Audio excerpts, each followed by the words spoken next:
Bonjour à toutes et à tous, j'espère que vous allez bien. Moi, je suis très heureux de vous retrouver pour la présentation du manga Mushoku Tensei. Et ce n'est pas une mince affaire. C'est un manga qui a d'excellentes critiques au Japon, mais aussi à l'international. Et pourtant, aujourd'hui, Mushoku Tensei est un titre qui fait grimacer les gens qui en ont entendu parler.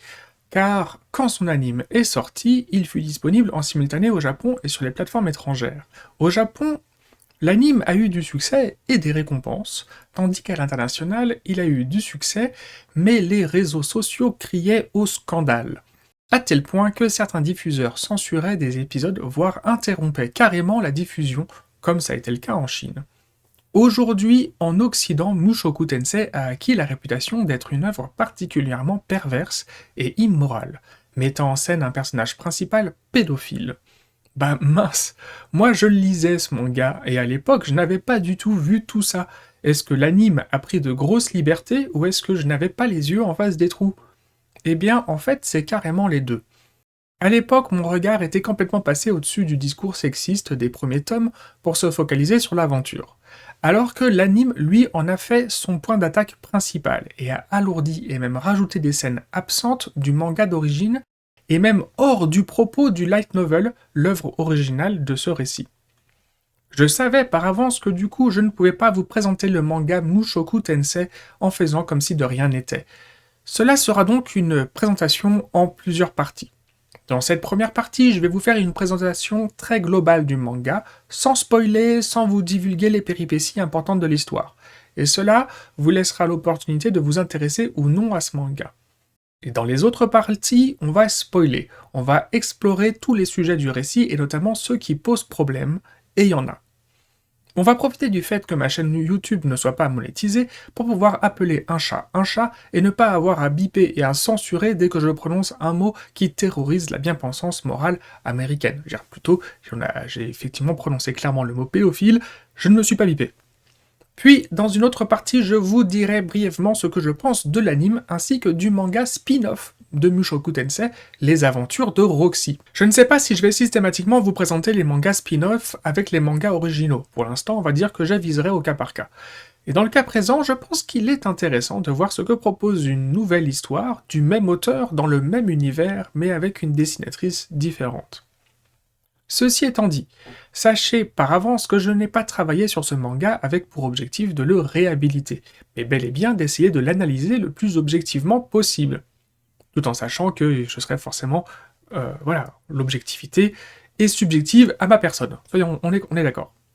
Alors, par pitié, épargnez la section commentaires si tout ce que vous connaissez de cette histoire est issu de son adaptation en animé. Cette courte introduction est en fait commençons par une présentation simple et globale de ce manga. Le manga Mushoku Tensei est un manga de type seinen, il a commencé en 2014 au Japon et est toujours en cours de production avec 20 tomes. En France, le manga est édité aux éditions Doki Doki depuis 2017, 19 tomes sont actuellement disponibles et le 20e est prévu pour la fin d'août 2024. Comme je vous l'ai dit, Mushoku Tensei a eu beaucoup de succès au Japon, et ce n'est pas très étonnant, puisque le light novel dont il est lui-même adapté avait lui aussi eu beaucoup de succès dès son démarrage en 2012. 2012. Ça résonne dans nos têtes maintenant. C'est l'année qui a validé l'explosion et le succès du genre isekai, donc des récits de type autre monde, à la fois au Japon et très rapidement à l'international. Sachant que Rifujin Namagonote a publié le premier chapitre de son light novel le 22 novembre 2012. Il a donc eu largement le temps de constater l'intérêt de ce format de récit, puisque cela faisait déjà 3 à 5 ans que d'autres auteurs de light novel avaient déjà rencontré le succès sur des romans de type isekai. Alors, dans cette vidéo, je vais parfois dire Rifujin Namagonote, parfois juste Magonote. J'ai constaté que suivant les interviews, les deux formes étaient utilisées, sachant qu'il ne s'agit pas du patronyme original de l'auteur, mais un pseudonyme créé via un jeu de mots entre une expression et son prénom. Le chara design original a été réalisé par Shirotaka, mais de ce que j'en ai compris, il ou elle n'intervient pas du tout ou que de manière consultative pour la réalisation du manga.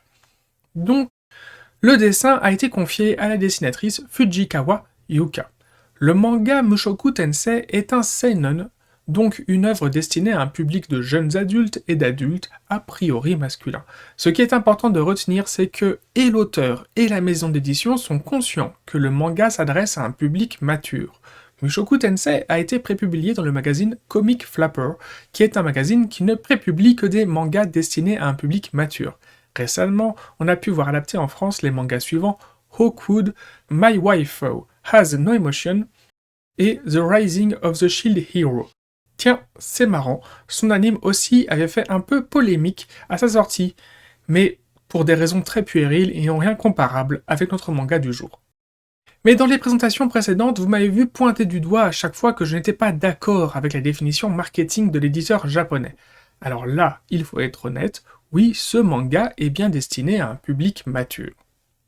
Alors, est-ce que ça veut dire que les gens qui l'ont lu avant 16 ou 18 ans n'ont pas le droit de le critiquer? Si, mais le fait est que même si ce n'est pas une vérité générale, une personne mineure a beaucoup de mal à prendre du recul sur une œuvre, une situation ou un événement auquel elle est confrontée.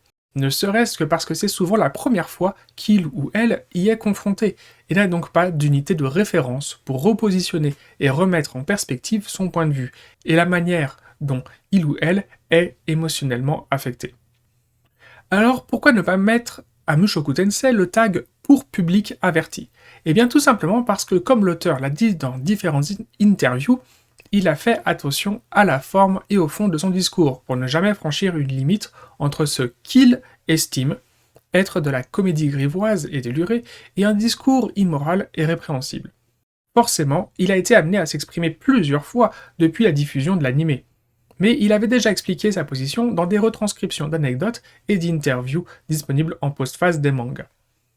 Bon, concrètement, le manga Mushoku Tensei, de quoi ça parle? Mushoku Tensei raconte comment un japonais de 34 ans, vivant reclus dans sa chambre, dépressif et honteux, a la personnalité vile et perverse, estimant que sa vie est minable et définitivement ratée, va, dans un élan improbable, mourir en se sacrifiant héroïquement. À partir de là, ce personnage non nommé, auquel on va un peu facilement faire référence par l'expression d'otaku, eh bien cet otaku va se réincarner et se retrouver petit bébé dans une famille aimante, dans un autre monde, où le fantastique, les elfes, les hommes bêtes, la magie, tout ça, c'est de l'ordre du quotidien. Ce petit garçon qui s'appelle Rudy alors il s'appelle Rudeus, mais on va l'appeler à chaque fois Rudy, c'est plus rapide, avec les souvenirs de sa vie passée, est bien décidé à réussir cette nouvelle vie. Cette nouvelle chance, c'est littéralement le sous-titre du manga. La situation étant que dans le corps d'un petit garçon de 3 ans, l'esprit aux commandes est un homme adulte de 34 ans, qui, soyons honnêtes, a une personnalité assez détestable.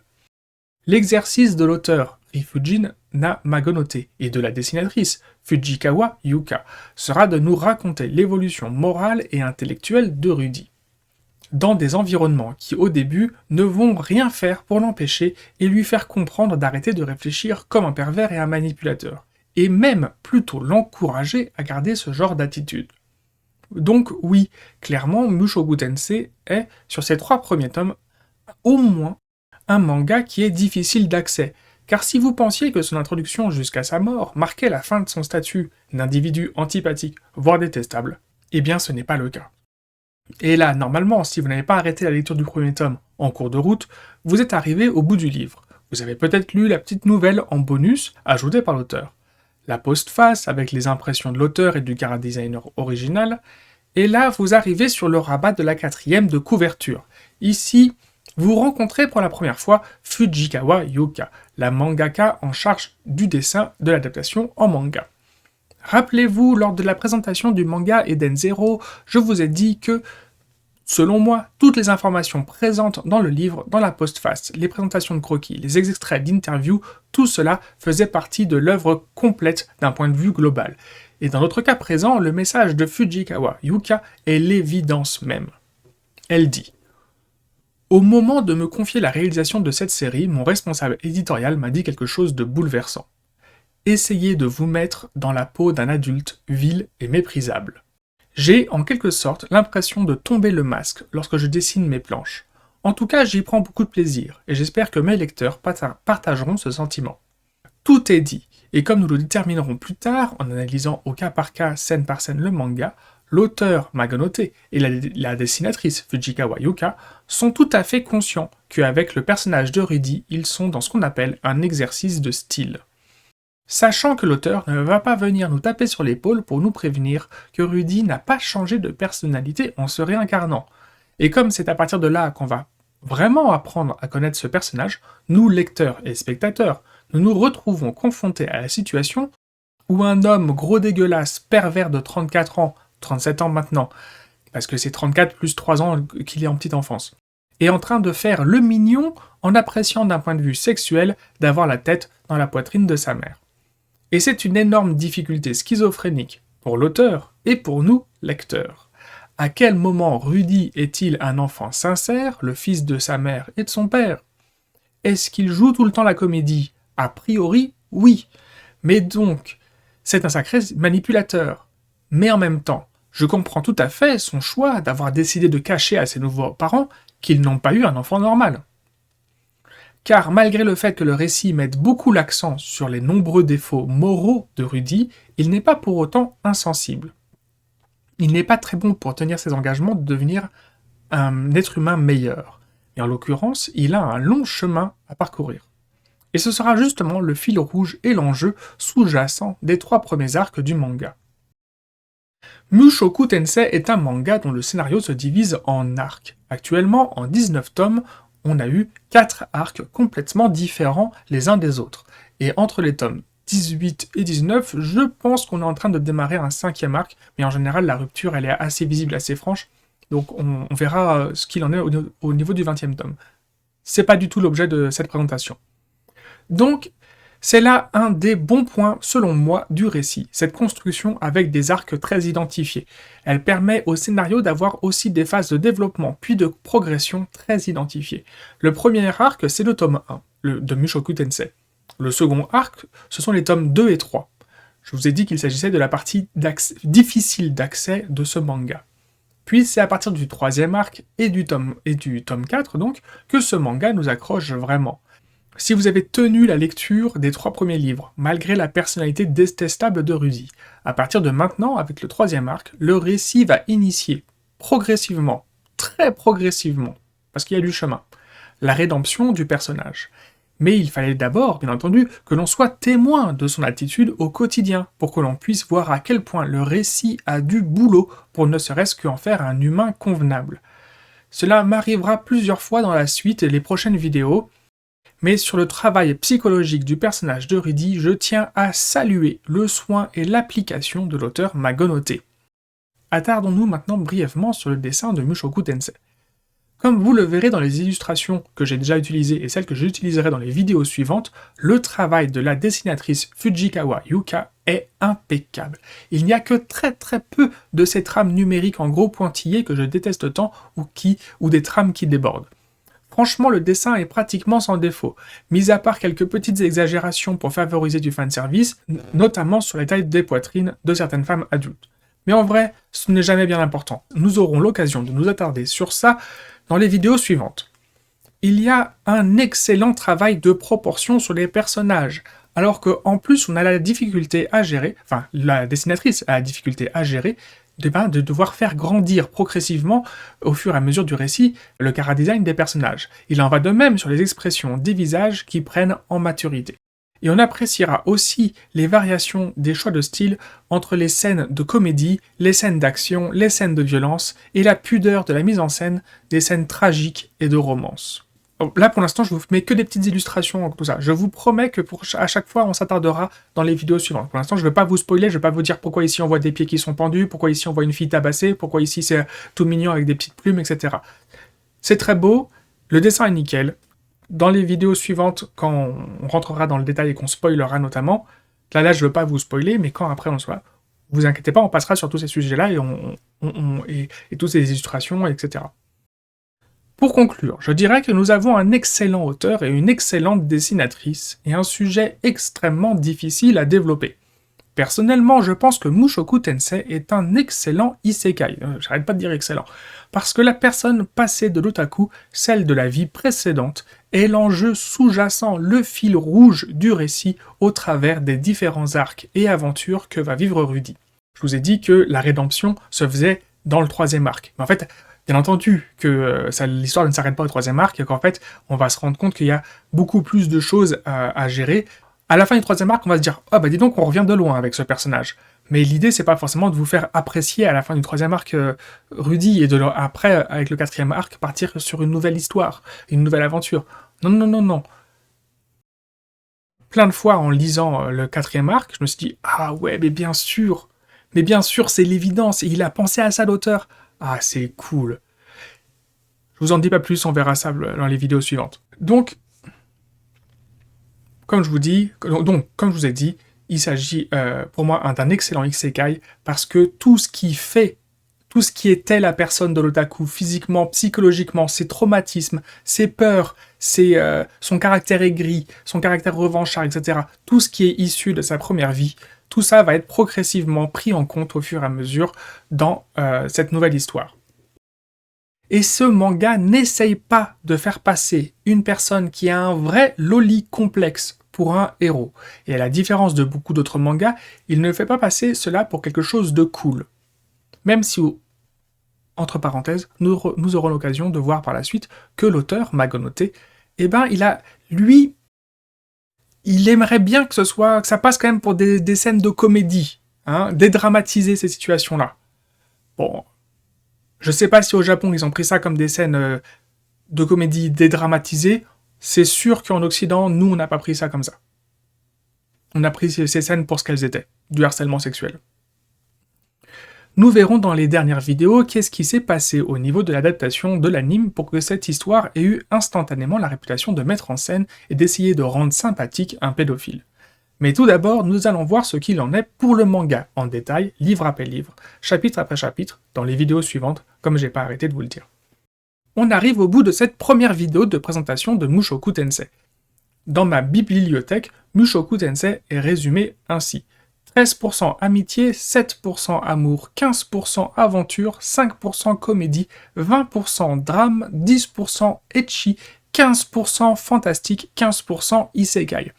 Une histoire difficile d'accès, personnage principal détestable, avec un très très long arc de rédemption.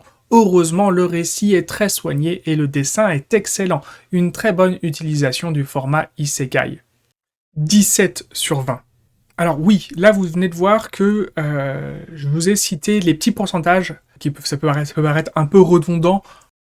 C'est quelque chose que j'hésitais à faire avant, et puis finalement, suite à la présentation du manga précédent, qui était La Gameuse et son chat, eh bien c'est quelque chose que je vais aborder dans la prochaine vidéo d'Interquatuor. Mais là, ce sera pas tout de suite, parce qu'on a beaucoup de choses à voir. Hein. On a vraiment, franchement, je pense que j'ai largement 4 heures au moins de vidéos consacrées à Mushoku Tensei. Je vous dis ça par rapport au script qui est en cours de rédaction, toujours. Et après ça, on a encore 2 mangas à voir. No Prescience Confidence et Outlaw Player. Donc c'est pas tout de suite que je vais pouvoir, on va voir ça. Mais bon, n'hésitez pas à me dire pour l'instant si vous trouvez ça un peu bizarre ou un peu stupide, cette manière de catégoriser chacun des éléments qui sont dans le récit avec des pourcentages. Mais je vous expliquerai comment je fonctionne plus tard. Donc, je vous ai dit, une histoire difficile d'accès, un personnage principal détestable, un très très long arc de rédemption, heureusement le récit est très soigné et le dessin est excellent, une très bonne utilisation du format de récit isekai. Personnellement, je l'ai noté 17 sur 20, ce qui est une très bonne note dans mon... j'ai fait cette note après en rédigeant le script, et malgré une certaine quantité de défauts qui sont vraiment problématiques. Hein. Oh, il y a des problèmes avec ce manga, mais la qualité d'écriture et du dessin est là. Donc si vous n'aviez jamais touché au manga à cause de la réputation de l'anime, ou si vous aviez stoppé sa lecture en cours à cause de ces 3 premiers tomes, eh bien je vous suggère malgré tout la lecture de ce manga.